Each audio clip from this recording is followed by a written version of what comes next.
Timothée Nallet est le fondateur de Peigné Vertical, une agence photo-vidéo qui a notamment travaillé pour Oka lors de l'UTMB et de très grands événements et nombreuses vidéos pour des différentes marques. J'ai reçu Timothée pour parler de son parcours, de son histoire, mais aussi de sa passion de l'outdoor dans un nouvel épisode de l'Instinct Outdoor. C'est parti. Bon, alors aujourd'hui, je suis en présence de Timothée. Et alors, Timothée, on a été mis en relation par quelqu'un que l'on apprécie tous les deux parce qu'il nous fait du très bon boulot. C'est Flo qui a réalisé la couverture du podcast et qui bosse aussi un petit peu pour ton agence. Mais alors, déjà, dans un premier temps, comment vas-tu, Tim ? Très bien, merci François de me recevoir. C'est un plaisir de participer à l'instant outdoor et effectivement, je connais bien Flo puisque il travaille beaucoup pour notre agence Peigné Vertical et j'ai pas eu l'occasion de courir avec lui encore, mais c'est sûr que c'est un point sur lequel on va s'entendre aussi, ça j'en suis certain. Ouais, surtout si tu viens sur les magnifiques côtes bretonnes, je pense qu'il pourra te faire découvrir de très beaux sentiers. Alors malheureusement, en Haute-Savoie, on a encore des très vieilles règles qui sont différentes du reste du territoire. C'est-à-dire, j'ai pas de visa pour sortir et pas de passeport pour aller en Bretagne, donc il faudra qu'ils viennent. Ah, toi aussi, tu fais partie de ces gens qui ont des boutons quand ils voient le panneau barré de leur département. Non, c'est pas vrai parce qu'on a quand même un métier avec lequel on bouge beaucoup, mais c'est quand même la grande diagonale hein, pour aller jusque chez vous. C'est vrai que ça fait une tirée, hein. Mais alors, on est très chauvins, hein, les Bretons, presque autant que les Savoyards et que les Basques et que les Corses aussi. Les Ouais. Corses aussi sont très. Mais malgré tout, on aime beaucoup et nos objectifs de trail souvent se passent en montagne, donc on adore ce milieu-là aussi, hein. J'ai vu ça, ouais. Euh, alors, est-ce que tu pourrais te présenter, s'il te plaît, pour ceux qui ne te connaissent pas? Eh bien, en quelques mots, donc je m'appelle Timothée Nallet, j'ai 33 ans, ouais, c'est bien ça, si je compte bien. J'ai un petit garçon depuis presque 2 ans. Je suis le dirigeant et le fondateur de l'agence Peigné Vertical, donc qui est une agence de production photo et vidéo installée à Annecy, enfin juste à côté d'Annecy. Ça fait bientôt, ça va faire la 8e année d'existence de l'agence. Et en fait, on travaille, bon, entre autres clients, mais énormément dans les sports outdoor et le tourisme. Et en fait, ça m'a permis, il y a quelques années maintenant, de lier ce qui était ma passion, à savoir la prise d'image, le sport outdoor sous toutes ses formes et l'entrepreneuriat aussi, et de mettre tout ça dans un même panier, de secouer bien fort et d'en sortir le métier que j'ai aujourd'hui. Donc j'étais tout seul il y a 6 ou 7 ans. Maintenant, on est 8 personnes dans l'agence. Donc c'est une belle aventure et qui devrait encore se poursuivre un moment. Et même si aujourd'hui c'est moins un alliage de passion et de travail comme ça l'a été au tout début parce que je suis moins sur le terrain, on continue à bosser dans un environnement qui est hyper cool et on a des clients avec lesquels on a beaucoup de plaisir à travailler sur les projets, donc c'est vraiment une belle aventure et je me plains pas trop d'aller au bureau le matin. Ouais, est-ce que tu fais partie de ces gens qui vont au bureau sans avoir l'impression de travailler? Ça dépend des jours, pour être honnête, Ouais. mais c'est jamais une contrainte en tout cas. Et heureusement parce que quand c'est ta boîte, si tu commences à y aller à reculons, c'est qu'il y a un souci. Ouais, c'est qu'il faut peut-être réfléchir à aller à faire les choses différemment C'est ça, c'est qu'il faut peut-être faire autre chose. ou faire autre chose carrément. Comment est-ce que tu en es venu à faire de la photo et de la vidéo? Euh, pff, presque par hasard, j'avais dans ma famille, mon père, mon frère avait une petite appétence pour la photo en argentique à l'époque. Mon frère avait fait un club photo, mon père développait un peu ses tirages lui-même. On a toujours vu un peu d'images dans la famille. Et puis, quand les réflexes sont arrivés, j'ai eu mon premier réflexe en 2007 ou 2008, je crois. J'ai fait un petit peu d'images à droite à gauche. J'étais en école de commerce à l'époque, donc je faisais un peu des trucs avec les potes. Et puis j'ai fait un stage d'un an en fait chez Salomon en 2009-2010 et Et là, j'étais à l'organisation des shoots photos. Je suis arrivé là un peu par hasard, donc ça m'a permis de travailler avec des grands photographes et même des photographes avec lesquels je bosse aujourd'hui, auprès desquels en fait j'ai appris le métier sans savoir que ça allait être le mien plus tard. Et tout ça, ça fait un peu par hasard. Tout le bagage que j'ai acquis à l'époque, je m'en suis resservi des années après. Et en fait, la flamme, elle s'est un peu allumée à ce moment-là. Mmh. C'est un milieu qui m'intéresse pas mal ça, la photo, la vidéo parce que, hem, j'aime beaucoup les nouvelles technologies, et il y a un moment, j'ai cru que les technologies allaient remplacer l'être humain. C'est plus le cas aujourd'hui. C'est plus, ma façon de penser. Pour toi, c'est quoi une belle photo? Bah, je Difficile comme rebondis question ça, juste, hein? ouais, c'est difficile. Après, je rebondis juste sur ce que tu disais avant. Déjà, le métier, il a totalement changé depuis 10 ans, 12 ans. Quand j'ai commencé j'ai vendu mes premières photos, on devait être en 2011-2012. Il y avait pas Instagram déjà. Donc on a l'impression que c'est la préhistoire, mais c'était quand même pas si loin. Et puis les réseaux sociaux n'avaient pas du tout la place qu'ils ont aujourd'hui. Et aujourd'hui, on produit du contenu quasiment que pour les réseaux sociaux. Enfin, à 90%, c'est ça. Le print, il n'y en a quasi plus. Les grandes campagnes, c'est réservé à quelques marques qui ont vraiment les moyens. Donc on a vraiment, enfin le métier il a changé. Donc il a fallu s'adapter. Ça c'était cool parce que si on faisait toujours la même chose, on s'ennuierait. Et l'intérêt, ça a toujours été de faire de belles photos.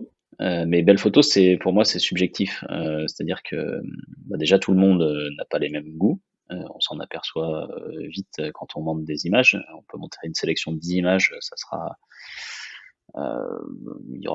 rarement la même qui ressort auprès de chaque personne. Et puis une photo, ce qui fait une belle photo, c'est l'histoire qu'il y a derrière, c'est parfois le moment qui est associé, c'est l'émotion qui s'en dégage, c'est est-ce que je vais pouvoir une belle photo, pour moi, je vais pouvoir l'afficher chez moi et puis pendant 5 ans, 10 ans, 15 ans, passer devant sans me lasser et arriver à me reposer dessus pour voir des petits détails, repenser à l'histoire que ça évoque. Et ça, il n'y a pas beaucoup de photos en fait qui provoquent ce genre d'émotion. C'est assez rare en fin de compte. Et aujourd'hui, on a tendance avec le matériel d'aujourd'hui, avec les techniques de retouche, etc., on peut facilement faire des photos esthétiques. Est-ce qu'on fait de belles photos? Je t'ouvre le débat. Bah, il y a toujours cet œil du photographe qui manquera à ceux qui pensent se servir uniquement du matériel et de la technique pour avoir une belle photo. Oui, Hem, et puis on partage sur les réseaux sociaux beaucoup, beaucoup, beaucoup de contenu, donc forcément il y a du bon et du moins bon. Et puis on cède souvent à des codes, c'est-à-dire qu'on sait que sur Instagram, un beau coucher de soleil va générer plus d'engagement que un portrait avec une histoire derrière. Et en fait, tout ça, ça conditionne un peu notre cerveau. Des fois, on a l'impression de voir des belles photos, alors que c'est des photos un peu creuses. Donc, difficile parfois de faire la part des choses. Déjà, quand on est éduqué, c'est parfois difficile de faire. Enfin, quand je dis éduqué, je parle éduqué d'un point de vue photo, bien sûr. mmh, C'est parfois difficile de faire la part des choses. Alors, quand on est totalement néophyte, c'est très facile de se perdre. Non, c'est hyper intéressant ce sujet-là parce que tu as toujours cette envie de faire une belle photo, hein, quand tu es avec, ton smartphone. Mais on le voit, enfin, quand tu as des photographes qui sont présents, sur les courses, bah, les photos que tu vas avoir, à la fin, ça n'a jamais, jamais remplacé, enfin, personnellement, hein, j'ai jamais Ouais. réussi à faire des choses, même s'il y a des réalisateurs qui arrivent à tourner des films maintenant avec des smartphones, Ouais, alors faut voir, je pense qu'il faut voir le making of aussi et voir comment est appareillé le smartphone qui a plus grand c'est chose ça. d'un téléphone. Mais non, c'est sûr que aujourd'hui, on peut pas accéder, mais ne serait-ce que d'un point de vue qualité optique et puis de qualité d'image, on n'arrivera pas à la même chose. Par contre, on peut prendre une photo qui dégage beaucoup d'émotions avec un smartphone et une photo totalement creuse avec le boîtier le plus cher au monde. Mais effectivement, c'est l'œil du photographe qui souvent fait la différence. Du trail, on en a shooté beaucoup, beaucoup, beaucoup à l'agence et à titre perso. Et c'est vrai que des photos des photos qui parlent vraiment, je t'en sors peut-être une quinzaine, une vingtaine. Il y a aussi beaucoup de photos qui sont, bah, on a besoin de tel athlète à tel endroit, la photo est prise, elle est esthétiquement intéressante. Après, est-ce qu'elle va raconter une histoire pendant toutes les années qui suivent? C'est beaucoup moins sûr. Ah, c'est intéressant ce sujet de la photo parce que enfin, il y a énormément de contenu sur YouTube qui est créé pour apprendre justement à tout à chacun à faire de belles photos. Et on a vite tendance à vouloir aller acheter justement des boîtiers qui sont ultra chers alors que c'est pas forcément Bah, c'est nécessaire, sûr quoi. que ça va faire une différence de qualité d'image, vous allez pouvoir faire des photos en basse lumière, vous allez avoir un beau flou d'arrière-plan, il y a plein de choses, hein, mais parfois, pour un amateur éclairé et qui sait utiliser tout le potentiel de son boîtier, il vaut mieux acheter, mettre quelques centaines d'euros dans un appareil que quelques milliers et bien s'en servir plutôt que d'en exploiter 10%. Hmm. Bon, les marques l'expliquent pas trop en général, ça. C'est pas vraiment dans leur intérêt de. Non, pas trop. Est-ce que tu peux nous raconter l'histoire de ton agence? Parce que de passer de photographe à passer en mode agence, il y a un gap. Bah, tout mon parcours pro a été un grand malentendu. Donc en fait, les choses se sont faites sans vraiment y penser. C'est-à-dire que j'ai fait, j'étais en école, j'avais plein de potes qui rêvaient que d'une chose, c'était de créer leur boîte. Moi, j'ai jamais anticipé ça. Et en fait, tout s'est fait un peu naturellement, progressivement. J'étais tout seul, j'avais trop de boulot. Je me suis dit, je vais donner du boulot à quelqu'un. Donc on a été deux, et puis ainsi de suite. Tous les ans, ça a grossi. Et au final, quand on est 2, 3, 4, 5, on devient vite une agence. Le nom est un peu pompeux, mais c'est ça, parce qu'il n'y a pas vraiment d'autres mots qui convient. Donc ça s'est fait comme ça en fait. Depuis 7 ans, c'est une personne qui s'est ajoutée à l'équipe chaque année. Et évidemment, c'est pas du tout la même approche, c'est pas du tout le même métier entre une équipe de 8 et une équipe de 1. Donc j'apprends tous les jours. Et au final, oui, maintenant c'est une vraie entreprise qui donne du boulot à beaucoup de gens. Et ça représente à peu près 1000 journées de production par an. Donc ça te laisse imaginer le volume de données et de photos et de vidéos que ça peut représenter. C'est intéressant ce sujet de l'adaptation aussi que tu as dû. En fait, tu as dû te passer ton temps à t'adapter parce que tu l'as dit, quand il y a 10 ans, les Instagram n'existaient pas, il a fallu s'adapter et puis créer du contenu dédié pour les réseaux sociaux. Il y a aussi d'autres types de demandes qui sont arrivées avec ça, comme le live. Euh, Ouais, tout à fait. je vois que, enfin, j'ai vu sur votre site que vous proposez ça aussi maintenant. Et c'est quelque chose qui Bah doit ça, être de ça, plus en plus demandé, non? ça a été en réaction au Covid, hein, clairement, parce qu'avant on n'en faisait pas du tout. Maintenant, c'est demandé sur les événements. Enfin, c'est clair que c'est une demande récente et forte.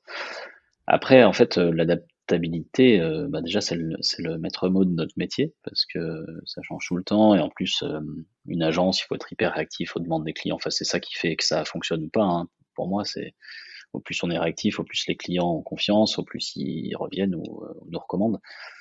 Donc, sans livrer tous nos secrets, c'est quand même le secret numéro un. Et après, en fait, enfin, ce sur quoi il faut être assez lucide, c'est que le, le contexte, c'est l'apparition de nouveaux outils, les réseaux sociaux, tout ce qui est l'émergence du digital, en fait, depuis 5, 6, 7 ans. Enfin, c'est pas l'émergence, ça fait plus longtemps que ça existe, mais la domination du digital par rapport à tout autre mode de com, a aussi favorisé les preneurs d'images et les créateurs de contenu. Aujourd'hui, il y a un nombre de gens qui vivent de la photo, de la vidéo en freelance, qui est phénoménal. Alors encore plus en région Rhône-Alpes et en Savoie Haute-Savoie parce qu'il y a le côté montagne, il y a toutes les entreprises d'outdoor qui sont là. Mais quand je vois le nombre d'acteurs qui arrivent sur le marché chaque année et, euh, et le boulot qui ne cesse d'augmenter pour la plupart, c'est assez impressionnant. On ne sait pas trop quand la courbe va descendre, mais en tout cas aujourd'hui, c'est clairement un métier à recommander.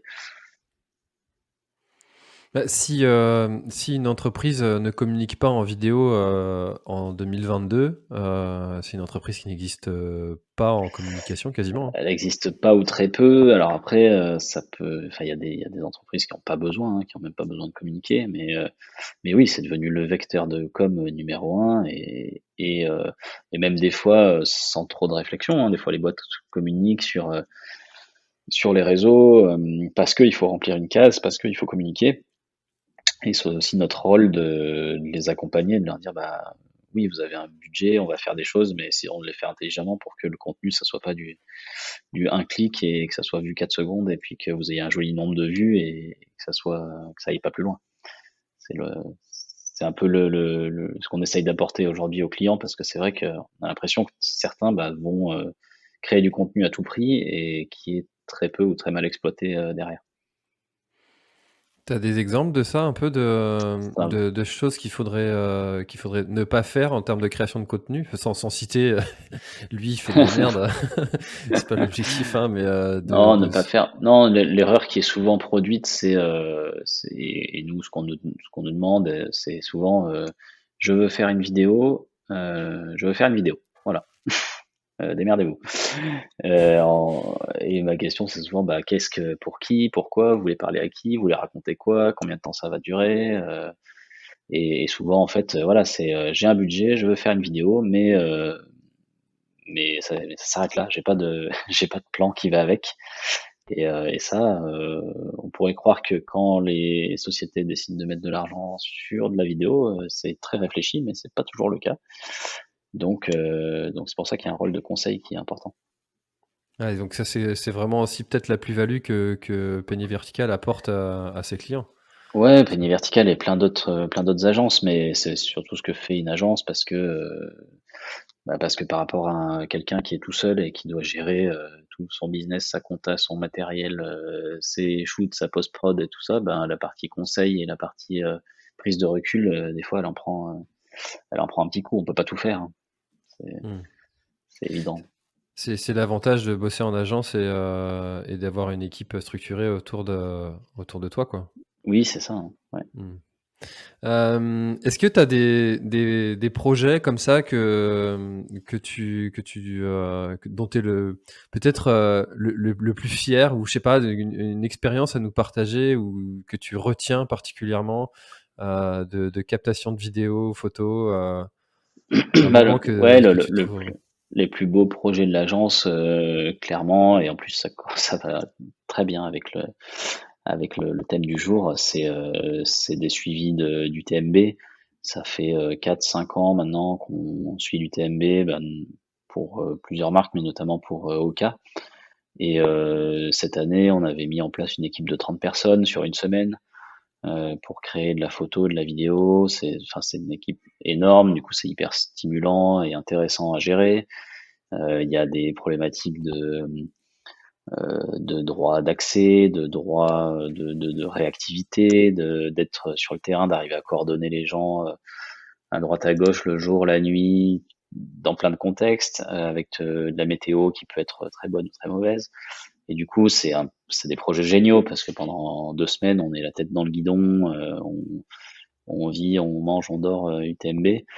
Moi, de l'avoir couru à titre perso, ben, c'est un beau clin d'œil d'avoir réussi à faire la passerelle entre les deux en devenant un des acteurs de cet événement et de le connaître sur le bout des doigts parce que je l'ai déjà couru, parce que dans les années, enfin tous les ans, je vais faire un petit tour sur les sentiers du Mont Blanc pour me rafraîchir un peu les souvenirs.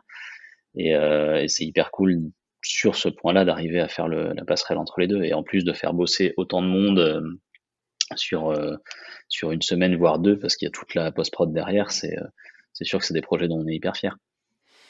C'est vrai que ça, c'est vraiment, enfin, je trouve l'UTMB, c'est un peu alors, certains peuvent ne pas On apprécier, aime ou on voilà. n'aime pas, hein, mais et au même titre que les Jeux Olympiques, ça reste quasiment les Jeux Olympiques du trail. C'est-à-dire que une victoire à l'UTMB, ça peut suffire à décoller une carrière ou à en assurer une fin tranquille. Beaucoup l'ont expérimenté, donc c'est clair que c'est un catalyseur de plein de trucs. et c'est un super événement à vivre. Après, oui, c'est devenu une entreprise, et du coup qui doit générer de l'argent, qui fait vivre du monde, et qui ne peut pas être comparé à d'autres organisations locales ou amateurs, parce qu'en fait, c'est simplement pas le même métier.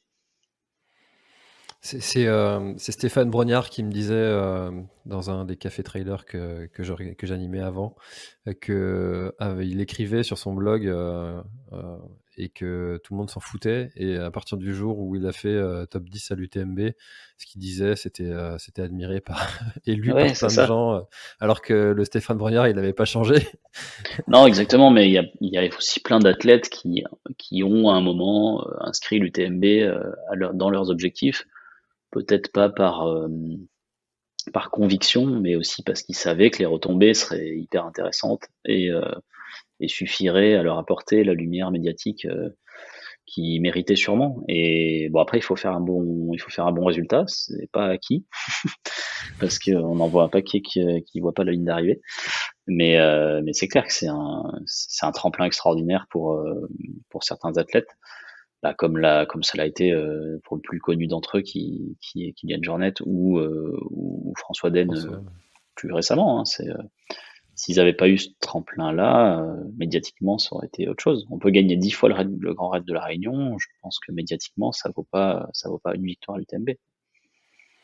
Bah, on l'a vu avec Beñat Marmisol que j'ai reçu sur le podcast, qui a fini 3e sur la diagonale et qui est au mois de décembre Ouais, 2021, il avait encore aucun sponsor. ouais, ouais, c'est Ça- sûr. Mm. Bon, maintenant, il a Maintenant c'est signé bon. chez Salomon, ça va aller mieux. Non, il est chez ASICS. Ah, pardon, chez ASICS, ouais, j'ai pas Mm. tout suivi. Je suis pas à jour du marché des transferts. C'était le mercato là. C'est ça. Non mais moi j'adore cet événement l'UTMB déjà parce que je trouve qu'il y a une énergie qui est, tu vois, que tu arrives à capter un petit peu quand tu te balades dans Chamonix à ce moment-là. Et puis je trouve toujours intéressant, on peut toujours pointer du doigt les gens qui ont réussi, mais je trouve toujours intéressant le cheminement, et puis de voir comment est-ce que soi-même on peut s'inspirer de ces gens qui ont réussi, et puis d'adapter à ce qu'on a envie de créer nous-mêmes, quoi. Ouais, et puis mine de rien, enfin moi, c'est vrai que les premières fois que je suis allé à Cham voir l'UTMB, c'était en 2007 ou 2008. À l'époque, il faut voir ce que c'était que le trail. Hein. C'était rien ou presque. Faut pas oublier que sans l'UTMB, le trail en serait pas là aujourd'hui. Ça serait probablement pas aussi connu. Il y aurait pas autant de gens qui en vivraient. Euh, et on peut tirer sur le symbole, mais en tout cas, ça a quand même donné naissance à beaucoup de choses. Peut-être quelques dérives, mais le septième mieux avant, il est pas toujours vrai. Et aujourd'hui, ce qui est bien dans le trail, et ce que j'aime dans le trail, c'est que on peut tout faire. On peut faire les choses tout seul dans son coin, sans organisation, sans rien, ce que je fais très souvent. On peut faire une grande course un peu partout dans le monde. Enfin, on en trouve sur les 5 continents, avec de grosses organisations, de la concurrence, etc. On peut trouver ça hyper facilement, et on peut aussi aller faire la petite course de village sans prétention, avec le bénévole qui va se tromper de chemin pour vous indiquer la direction, et ce qui fait le charme de ce sport-là aussi. Et ça reste un sport où on peut prendre, alors c'est de moins en moins vrai quand même, hein, on va pas se mentir, on peut prendre le départ avec les plus grands champions. Ça reste, pour ça reste un sport unique. Enfin, encore récemment, j'ai couru le marathon de la Maxi Race là au mois d'octobre. Euh, En plus, on se connaît hyper bien, mais il y avait Thibaut Garivier au départ. Moi, je me dis que c'est quand même une chance pour quelqu'un qui ferait la Maxi Race comme ça, comme un objectif, et qui serait sur la ligne de départ, de pouvoir côtoyer un des plus grands champions de ce milieu-là. C'est assez unique. Là, ça reste l'un des traits de caractère de notre sport, et qui en fait aussi sa beauté, parce que, comme tu dis, hein, très peu de sports permettent ça, avec tous les classements, et puis aussi bah, juste l'essence du sport, en fait, qui ne serait Ouais, pas c'est ça. possible. Mm. Et je sais pas s'il y a d'autres sports qui permettent ça. Je crois pas. Bah, le vélo un peu avec les cyclos, Mhm. mais sinon, non, et le marathon, dans le sens où on se dit qu'on prend le départ du marathon de Paris en même temps que Kipchoge ou d'autres athlètes. Mais en vérité, on les croise jamais, puisqu'ils arrivent dans le sas 1 minute avant. Mais bon, c'est de plus en plus vrai à l'UTMB aussi. Je mets au défi la personne qui est en troisième sas d'apercevoir l'ombre d'un cheveu de Xavier Thévenard ou de François Den. Hein. Ça reste quand même très compliqué. Et en plus, ils arrivent toujours au dernier moment. Mais en tout cas, sur le papier, c'est possible. Et puis ça reste des champions très humbles qui ont souvent un autre métier à côté, même si de plus en plus en vivent. C'est pas des C'est mecs très qui gagnent bien. c'est pas des mecs qui gagnent des millions, donc ils restent très accessibles. Hmm. Et puis c'est d'autant plus vrai avec les histoires de sas maintenant qui existent au Oui, départ, avec les avec le départs Covid, différés et Covid. ça commençait déjà à se faire avant, et c'est de plus en plus vrai. Hmm. Quel est ton avenir sportif? Enfin, tu nous disais que tu étais très pris par la gestion de la boîte, mais tu fais quoi maintenant comme pratique sportive? Tu es toujours assidu? Tu as délaissé un peu les sentiers? C'est comment? Non, je suis hyper assidu. Moi, un peu mon credo, c'est qu'en fait, je m'entraîne pour rien. Alors déjà, je fais beaucoup de choses par plaisir. Ça, c'est quand même un peu le pilier du truc. Peut-être un peu par addiction parce que je me sens quand même vachement mieux quand je suis allé me promener pendant 2 heures que si j'ai rien fait de la semaine. Et mon idée, c'est d'être quasiment toujours prêt à pouvoir faire tout et n'importe quoi. C'est-à-dire que j'ai un niveau d'entraînement qui est assez constant toute l'année. J'ai pas ou très peu d'objectifs parce que il y a la vie de famille, il y a le boulot, il y a plein de choses qui font que mobiliser plusieurs mois pour préparer un ultra, c'est compliqué. Donc par contre, je me dis que si ça me prend de me faire un ultra dans 3 semaines ou dans 2 semaines, c'est possible. Et ça m'arrive souvent d'ailleurs. Enfin, souvent, au moins une fois ou deux par an.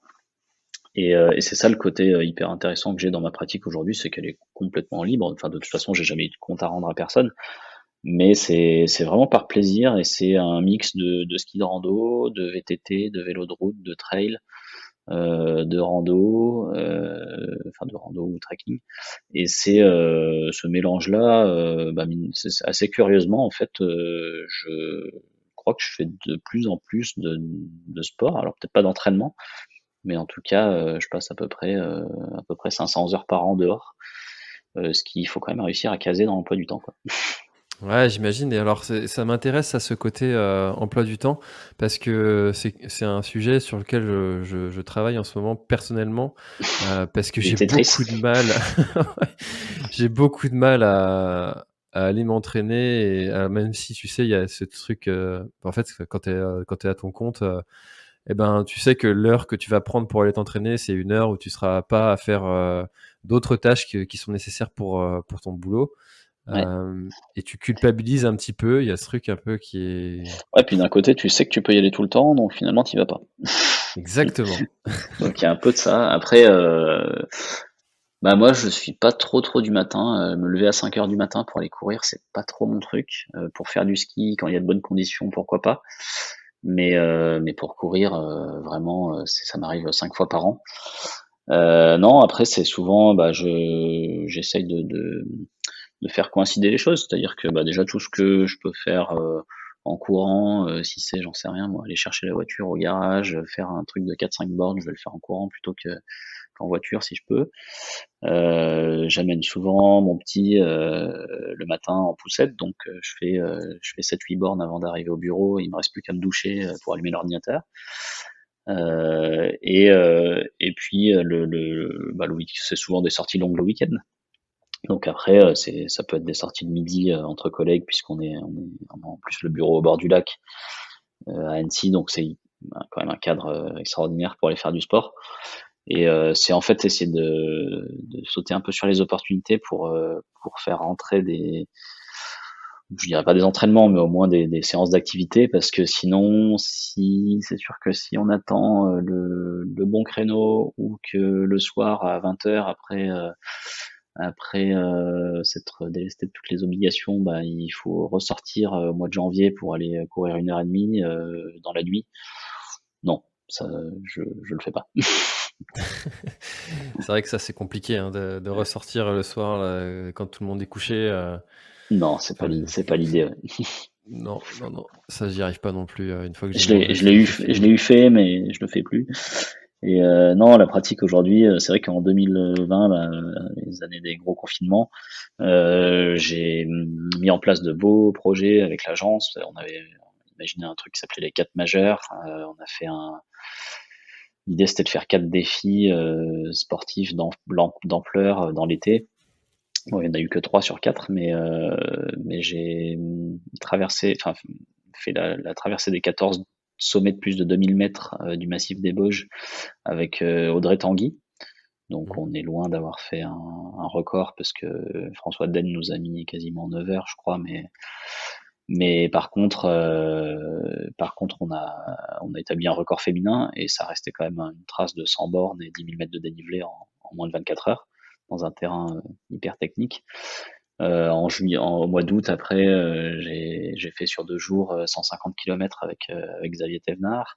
Et c'était des super moments parce que bah, c'est des athlètes qui sont aussi des amis et que on avait fédéré un petit peu de monde autour de ces projets-là. Et c'est aussi pour ça qu'on s'entraîne toute l'année, c'est d'arriver à faire ces trucs-là qui sont quand même assez uniques. On fait pas ça tous les ans. Et c'est pour ça que je m'entraîne tous les jours. Enfin, même si s'entraîner, c'est pas le bon mot parce que du vrai entraînement, j'en ai fait pendant une petite année et on progresse bien, hein, mais alors c'est difficile de s'y tenir. Ouais, Mais de suivre un programme, c'est un peu compliqué des fois. et qu'aujourd'hui, bah, c'est la priorité, elle est ailleurs et que mais j'ai des petits projets dans la tête pour la suite de l'année. Je peux pas encore en parler clairement, mais ça devrait voir le jour très prochainement. Mmh. Et hâte de voir ça, hein. Ça moi, j'aime bien avoir les nouveaux projets comme ça qui se montent, qui se dessinent, qui sont un peu novateurs aussi. Il y a toujours des supers idées, des super trucs qui ressortent. Tu vois, quand le live, enfin, il y a eu un grand sujet à un moment de savoir si le trail allait être à un moment au JO. On disait que c'était difficilement médiatisable parce que ça me demandait des moyens techniques assez incroyables. Aujourd'hui, avec les caméras embarquées, type GoPro et sac connecté, bon, ça se fait plutôt bien sur Malheureusement, UTMB, hein. je pense que si le trail arrive au JO, c'est que on sera sur une boucle de 5 bornes et que ça ressemblera davantage à un cross très long qu'à un trail parce que, enfin, on l'a vu en VTT, c'est ce qui s'est passé. Je sais pas si je souhaite au trail d'être au JO un jour et si ça a même la légitimité de le faire parce que ça dépend tellement des villes qui sont choisies. Mais en tout cas, ouais, ça perdra un petit peu de sa saveur. Après, c'est sûr que si c'est un sport qui est au JO, ça veut dire que derrière, il y aura une explosion du nombre de pratiquants, du nombre de... Bon, même s'il y a peut-être pas énormément de pratiquants au tir au pistolet à 50 mètres. J'ai beaucoup de respect pour les gens qui font du tir au pistolet à 50 mètres, mais je sais pas s'il y a beaucoup de licenciés. Je sais pas s'il y Mais en en a qui tout... nous écoutent, mais on les salue. voilà, exactement. Mais en tout cas, voilà, je ne sais pas s'il faut le souhaiter, cette évolution-là à la discipline, mais ça changerait beaucoup de choses, c'est sûr. Mmh. Bah, ça dépend comment c'est fait, hein, c'est toujours pareil, hein, si c'est fait correctement, si c'est fait pour mettre en valeur le sport, si c'est fait pour respecter ses valeurs. Souvent, c'est fait pour la télé, Mmh. Mais voilà, par c'est un expérience. peu oui, bah, oui, c'est un peu la dérive, négative qu'on peut attendre effectivement. C'est un peu dommage, mais ce serait un peu dommage, mais bon, on n'y À est pas suivre. encore. À se faire à suivre exactement. Et toi, du coup, quels sont tes objectifs de course, pour ce mois pour cette année? Je n'en ai pas du tout. Déjà parce qu'on a un planning pro qui est bien chargé avec le retour en force des événements là. Tout le monde s'est retenu pendant 2 ans, donc les types ils sont dans les starting blocks et ils attendent qu'un truc, c'est qu'on les prenne en photo. Donc je me suis mis dans le viseur quelque part le Grand Raid du Kéra qui est une épreuve qui me plairait bien, qui fait 100 ou 160 km selon le parcours début juillet. Mais bon, j'ai jamais fait plus un ou deux exceptionnellement ultra par an. Donc voilà, il y aura peut-être ça cette année. Après, tous les ans, je vais faire avec une belle bande de potes un tour à vélo de route. On part à une dizaine pendant une semaine et on fait souvent une traversée de massif ou autre. On a appelé notre bande le petit braquet. Ça fait 6-7 ans qu'on fait ça, donc c'est aussi un bel objectif de l'année. Et puis, comme je disais, il y aura sûrement un projet en novembre, mais pour ça, j'attends d'avoir un petit peu plus de certitude pour pas m'enflammer. Ok, ça marche. Eh ben écoute, Timothée, je trouve qu'on a fait un beau tour de ton activité. Est-ce que tu aurais quelque chose à ajouter peut-être pour clôturer notre échange? Et bah écoute, moi j'ai écouté un peu des interventions de tes derniers invités, donc bah j'espère que à ma façon j'aurai aussi partagé ce goût pour le trail et aussi que le trail pour moi c'est un comment dire c'est un peu pas une raison de vivre mais un truc qui m'accompagne au quotidien et et j'incite aussi vraiment les gens alors à petite dose et à petits pas parce qu'on peut pas se lancer directement dans l'inconnu, mais aussi essayer de pratiquer hors des courses, d'aller voir le parcours qui est un peu plus loin de chez soi, de s'imaginer ses propres parcours, d'aller découvrir un massif, de se fixer un petit défi. Ça peut être au départ de relier une ville à une autre. Ça peut être, enfin, il y a tout à inventer en fait dans ce sport et c'est un sport qui a aucune limite. Mais c'est la même chose avec le vélo, mais on a l'avantage avec le trail d'être complètement en nature. Et moi, c'est vraiment la pratique dans laquelle je prends le plus de plaisir. Donc, si j'arrive à convertir quelques personnes à faire ça, ça sera top. Même s'il y en a qu'un seul, par exemple, dans ce podcast, qui serait convaincu par l'idée. Je pense que c'est de plus en plus démocratisé, mais ce qu'on appelle le off, en tout cas, c'est vraiment l'essence même de cette discipline. Et c'est un truc auquel il faut goûter parce que on y devient vite addict. Ah bah, je suis totalement aligné avec ça et je suis pareil, j'essaie de me faire un off par an. Alors forcément, il y en a eu beaucoup plus dans les années où tous les trails se sont annulés, mais c'est vraiment une idée à conserver de Ouais, partir à l'aventure comme ça. il y a plein de manières de le faire. Il y a plein d'inspirations sur les réseaux sociaux, dans les films qui existent. Et il faut vraiment pas se mettre de limites, alors pas se mettre en danger non plus bêtement. Et en tout cas, bien faire les choses si on s'engage dans des territoires un petit peu plus hostiles et un petit peu plus reculés. Mais il y a vraiment tout à inventer. Donc, faut pas se fixer de limites. Et d'ailleurs, je pense Dans que n'importe quel domaine d'ailleurs. c'est exactement le cas pour tout, oui, effectivement. C'est la fameuse phrase, ils ne savaient pas que c'était impossible, donc ils l'ont fait. Exactement. Et d'ailleurs, je pense qu'il y a quelque chose à réinventer au niveau des organisations d'événements pour repartir un petit peu vers ce côté aventure, ce côté nature. Avec, moi, je trouve que alors, j'aurais peut-être pas dit ça il y a 5 ans quand j'ai commencé la discipline, mais parce que j'étais très content d'avoir cet encadrement. Mais je trouve qu'il y a presque trop d'encadrement sur les trails. On est guidé au moindre virage. Il y a absolument tout sur la table. C'est sûr. Ouais, ouais. Après, il y a aussi des trails qui font un peu machine arrière et qui sont un peu plus nature, un peu plus en autonomie. C'est juste difficile après de trouver le juste milieu entre le trail pour lequel on va payer un dossard et où il y aura même pas de balisage, et puis la course qui est surbalisée et on vous prend par la main pour faire le tour du pâté de maison. Donc il y a suffisamment d'épreuves qui existent pour arriver à faire le tri et à vraiment choisir qui valent le coup. Si il y en a qui veulent me contacter, j'ai une petite liste sous le coude. Et ben, je suis en train d'organiser aussi un trail qui vise à trouver cet équilibre et ce juste milieu et essayer de réinventer un petit peu la pratique, ou du moins pas de la réinventer, j'ai pas cette Au, prétention-là, mais au vu de notre échange, je suis pas trop inquiet sur le fait que c'est quelque chose qui aura un intérêt certain. Je dis pas que euh, ça me pousserait jusqu'à venir en Bretagne, mais je- à considérer. tu feras comme les autres, t'y viendras, t'y viendras. Ou elle viendra à Comme, moi. tu vois, c'est pas pour rien hein, que l'immobilier a pris 40% en Bretagne. Voilà, hein. C'est un signe. Il faut que j'écoute les signes. Exactement. Tu sais, on dit toujours qu'il faut écouter son corps, écouter les signaux qu'il nous envoie. Je suis sûr qu'il y a quelque chose au Voilà. fond de toi qui t'amène vers la Bretagne, Non, comme en plus, tous ceux qui nous écoutent. je charrie, mais j'ai déjà fait plusieurs séjours en Bretagne avec grand plaisir. C'est juste qu'au bout d'un moment, il faut que je retrouve mes montagnes. Ouais, c'est vrai que Mais ça doit faire mal au cou à force de regarder en l'air. Moi, je sais pas, à chaque fois que je viens chez vous, il faut que je mette un collet cervical à la fois quand je repars. Donc... Il y a un peu de ça. Ouais. Eh ben écoute, merci beaucoup Timothée. Tu es invité et réinvité à venir parcourir nos terres avec grand plaisir. C'était un grand plaisir Merci de connaître un petit peu les dessous de l'agence et puis de ton histoire.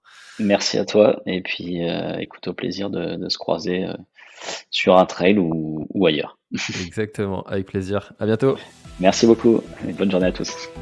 Cet épisode est maintenant terminé, merci de l'avoir écouté jusqu'au bout et si vous êtes encore là, c'est sûrement qu'il vous a plu, alors n'hésitez pas à le faire savoir autour de vous, c'est la meilleure façon de faire connaître le podcast L'Instinct Outdoor.